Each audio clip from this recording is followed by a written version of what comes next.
सियावर रामचंद्र की जय, पवन सुत हनुमान की जय, उमापति महादेव की जय।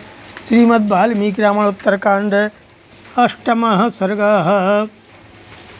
हनुमाने बले तस्मन् पद्मनाभेन पृष्ठतः, माल्यवान् सन्निवृत्तोऽथो बेलामेति वार्णवः, संरक्तनयनः क्रोधाञ्चलन् मौलिर्निशाचरः, पद्मनाभमिदं प्राहो वचनं पुरुषोत्तमं, नारायण न जानीखे चात धर्मं पुरातनम्, अयोध्यमनसो भीतानस्मान् हंसि यथेतरः, पराङ्मुखबधं पापं यः करोति सुरेश्वरो, सहन्ता न गतः स्वर्गं लभते पुण्यकर्मणां, युद्धश्रद्धाथवा तेऽस्ति शङ्खचक्रगदाधरो, अहं स्थितोऽस्मि पश्यामि बलं दर्शयत्तव। माल्यवन्तं स्थितं दृष्ट्वा माल्यवन्तीमवाचलम्, उवाच राक्षसेन्द्रं तं देवराजानुजो बली, युष्मत्तो भयभीतानां देवानां भयमया भयं, राक्षसोत्सादनं दत्तं तदेतदनुपाल्यते, प्राणैरपि प्रियं कार्यं देवानां हि सदा मया, सोऽहं भो न हनिष्यामि रसातलगतानपि।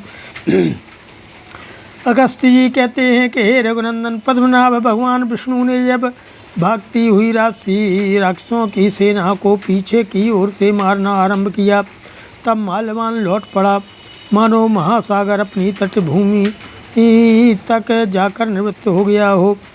उसके नेत्र क्रोध से लाल हो रहे थे और मुकुट हिल रहा था। उस निशाचर ने पुरुषोत्तम भगवान पद्मनाभ से इस प्रकार कहा कि हे नारायण देव, जान पड़ता है कि पुरातन छात्र धर्म को बिल्कुल नहीं जानते हो, तभी तो साधारण मनुष्य की वहाँ तुम जिनका मन युद्ध से व्रत हो गया है तथा जो डर कर भागे जा रहे हैं, ऐसे हम राक्षसों को भी मार रहे हो। हे सुरेश्वर, जो युद्ध से विमुख हुए सैनिकों का वध का पाप करता है, वह घातक के शरीर का त्याग करके परलोक में जाने पर पुण्यकर्मा पुरुषों को मिलने वाले स्वर्ग को नहीं पाता है। शंख चक्र और गदा धारण करने वाले देवता, यदि तुम्हारे हृदय में युद्ध का हौसला है तो मैं खड़ा हूँ, देखता हूँ तुम में कितना बल है, दिखाओ अपना पराक्रम। माल्यवान पर्वत के समान अविचल भाव से खड़े हुए। राक्षस राज माल्यवान को देखकर देवराज इंद्र के छोटे भाई महाबली भगवान विष्णु ने उससे कहा कि देवताओं को तुम लोगों से बड़ा भय उपस्थित हुआ है। मैंने राक्षसों के संहार की प्रतिज्ञा करके उन्हें अभय दान दिया है, अतः इस रूप में मेरे द्वारा उस प्रतिज्ञा का ही पालन किया जा रहा है। मुझे अपने प्राण देकर भी सदा ही देवताओं का प्रिय कार्य करना है, इसलिए तुम लोग जो है भागकर रसातल में चले जाओ, तो भी मैं तुम्हारा वध किए बिना नहीं रहूँगा। कि देवदेवं ब्रुवाणं तं रक्ताम्बुरुलोचनं शक्त्या बिभेद संक्रुद्धो राक्षसेन्द्रो भुजान्तरे, माल्यवद्भुज निर्मुक्ता शक्तिर्घण्टा कृतस्वना, हरेरुरसि बभ्राजो मेघस्यो सतहृदा, ततस्तामेव चोत्कृष्टो शक्तिं शक्तिपरधर प्रिय, माल्यवन्तं समुद्देश्योपचिक्षेपाम्बुरुहेक्षणं, स्कन्दोत्सृष्टेव स्मो शक्तिर्गोविन्दकरनिःसृता, काञ्चतीं राक्षसं प्रायान् मुहुल्के वाञ्छनचलं, सातल्स्योरसि विस्तीर्णे हारवारावभासिते, आपपदराशेन्द्रस्यो गिरिकूटे इवाशनिः, तया भिन्नतनुत्राणः प्राविशद विपुलं तमः, माल्यवान् पुनराश्वस्तस्थौ गिरिर्वाचलः, ततः कालाय शूलं कण्टकैर्भवभेश्चितं, प्रगृह्याभ्यनत देवं स्तनयोरन्तरे दृढं, तथैवरणरक्तस्तु मुष्टिना वाशवानुजं, ताडयित्वा धनुर्मात्रम् अपक्रान्तो निशाचरो। लाल कमल के समान नेत्र वाले देवादिदेव भगवान विष्णु जिस प्रकार कह रहे थे उस समय अत्यंत कुपित हुए राक्षस राज मालवान ने अपनी शक्ति के द्वारा प्रहार करके भगवान विष्णु का बक्षा स्थल विदीर्ण कर दिया। मालवान के हाथ से छूटकर घंटा नाद करती हुई वह शक्ति श्रीहरि की छाती से जा लगी और मेघ के अंक में प्रकाशित होने वाली बिजली के समान शोभा पाने लगी।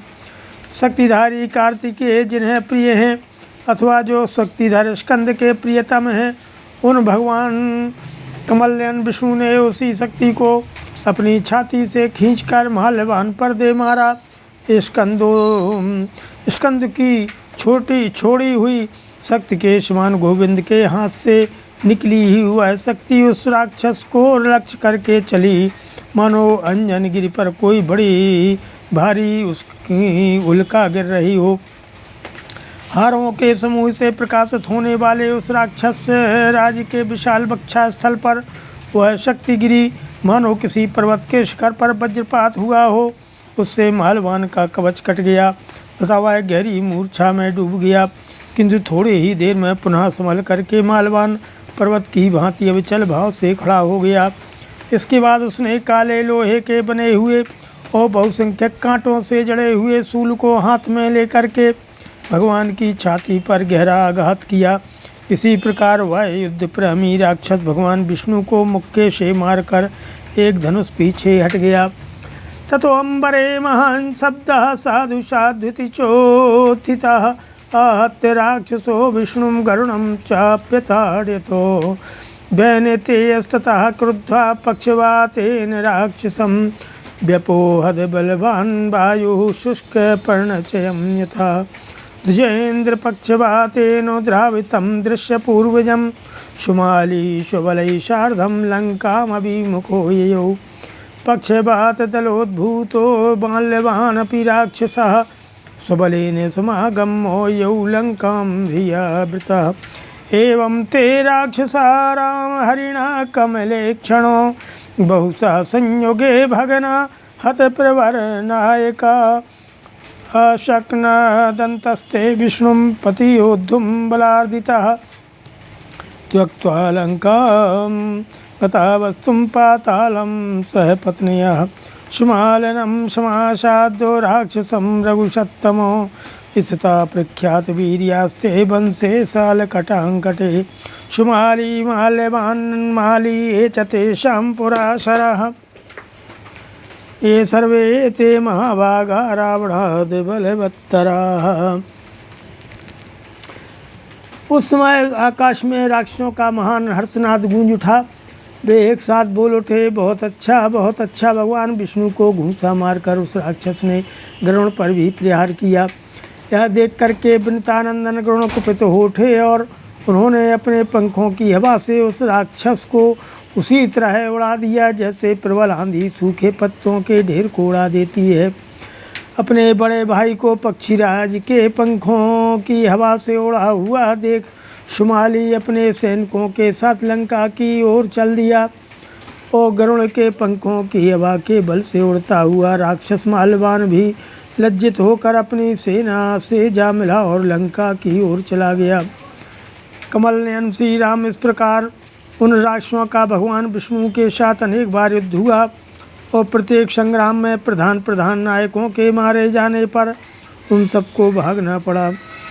वे किसी प्रकार भगवान विष्णु का सामना नहीं कर सके, सदा ही उनके बल से पीड़ित होते रहे। अतः समस्त निशाचर लंका छोड़ करके अपनी स्त्रियों के साथ पाताल में रहने के लिए चले गए। हे रघुश्रेष्ठ, वे विख्यात पराक्रमी निशाचर शाल कटंकट वशम वंश में विद्यमान राक्षस शुमाली का आश्रय लेकर रहने लगे। हे श्री राम, आपने पुलस्त वंश के जिन जिन राक्षसों का विनाश किया है उनकी अपेक्षा प्राचीन राक्षसों का पराक्रम अधिक था।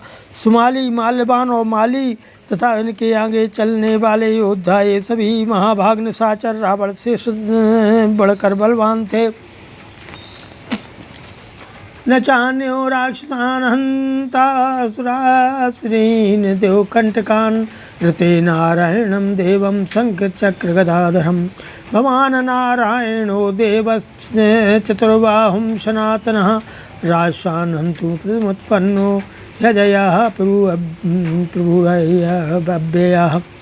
नष्ट धर्म व्यवस्थानां काले काले प्रजाकरः उत्पद्यते दस्युवधे शरणागत वत्सल। देवताओं के लिए कंटक रूप उन देवद्रोही राक्षसों का वध शंख चक्र गदाधारी भगवान नारायण देव के सिवा दूसरा कोई नहीं कर सकता। आप चार भुजाधारी सनातन देव भगवान नारायण ही हैं, आपको कोई परास्त नहीं कर सकता। आप अविनाशी प्रभु हैं और राक्षसों का वध करने के लिए श्लोक में अवतीर्ण हुए हैं। आप ही इन प्रजाओं के सृष्टा हैं और शरणागतों पर दया रखते हैं। जब जब धर्म की व्यवस्था को नष्ट करने वाले दस्यु पैदा हो जाते हैं तब तब उन दस्युओं का वध करने के लिए आप समय समय पर अवतार लेते रहते हैं। एकामया तो नराधिपराक्षसानाम् उत्पत्तिरद्य कथिता शकला यथावत् भूयो निबोधुरघुषत्तम रावणस्यो जन्म प्रभावमतुलं शश्रुतस्य सर्वं चिरात् शुमाली व्यचरद रसातलं स राक्षसो विष्णुभयार्दितस्तदा पुत्रैश्च पौत्रैश्च समन्वितो बली ततस्तु लंकामवशद्धनेश्वरः। हे नरेश्वर, इस प्रकार मैंने आपको राक्षसों की उत्पत्ति का यह पूरा प्रसंग ठीक ठीक सुना दिया। रघुवंश शिरोमणि, अब आप रावण तथा उसके पुत्रों के जन्म और अनुपम प्रभाव का सारा वर्णन सुनिए। भगवान विष्णु के भय से पीड़ित होकर राक्षस सुमाली सुदीर्घ काल तक अपने पुत्र पौत्रों के साथ रसातल में विचरता रहा। इसी बीच में धनाध्यक्ष कुबेर ने लंका को अपना निवास स्थान बनाया। श्रीमद् रामायणे वाल्मीकि आदि काव्ये उत्तरकांडे 8वां सर्गः। सियावर रामचंद्र की जय।